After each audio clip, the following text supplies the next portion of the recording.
এটা অডিও এই মুহূৰ্তত আমি সেই ভাইৰেল অডিঅ' ক্লিপ শুনালোঁ আৰু তাৰ পিছত ভূপেন বৰাৰ কি প্ৰতিক্ৰিয়া এই মুহূৰ্তত শুনাব বিচাৰিছোঁ। এটা অডিও মোৰ নাম সংযোজন কৰি কাৰোবাৰ কথোপকথন ভাইৰেল হৈ আছে। আজি আমাৰ প্ৰদেশ কংগ্ৰেছৰ সাধাৰণ সম্পাদক ৰামান্না বৰুৱা ডাঙৰীয়া আৰু আমাৰ মিডিয়া বিভাগৰ APCC চেয়াৰমেন বেদৱত বৰা ডাঙৰীয়া FIR এখন দিব আৰু মই ৰাতিপুৱা আমাৰ মাননীয় চিটি কমিশ্যনাৰ মহন্ত ডাঙৰীয়াৰ সৈতেও কথা পাতিছোঁ।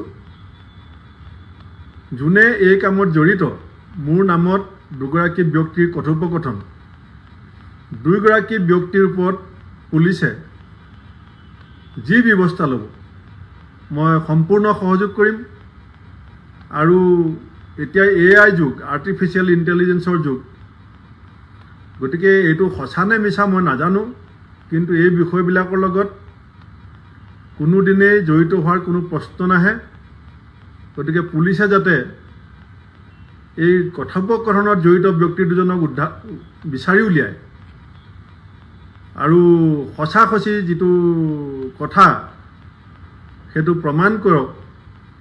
আৰু মই নিশ্চিত যে ইয়াৰ লগত মই জড়িত নহয়, তথাপিতো এই বিষয়টো পুলিচে তদন্ত কৰি বিষয়টো ৰাজহুৱা কৰিব লাগে। মই অসমৰ মুখ্যমন্ত্ৰীকো আহ্বান জনাইছোঁ, কাৰণ আজি মোৰ বিৰুদ্ধে যি ধৰণৰ ষড়যন্ত্ৰ হৈছে, কালিলৈ আমাৰ বেলেগ ৰাজনৈতিক নেতাসকলৰ বিৰুদ্ধেও এই ধৰণৰ ষড়যন্ত্ৰ হ'ব পাৰে।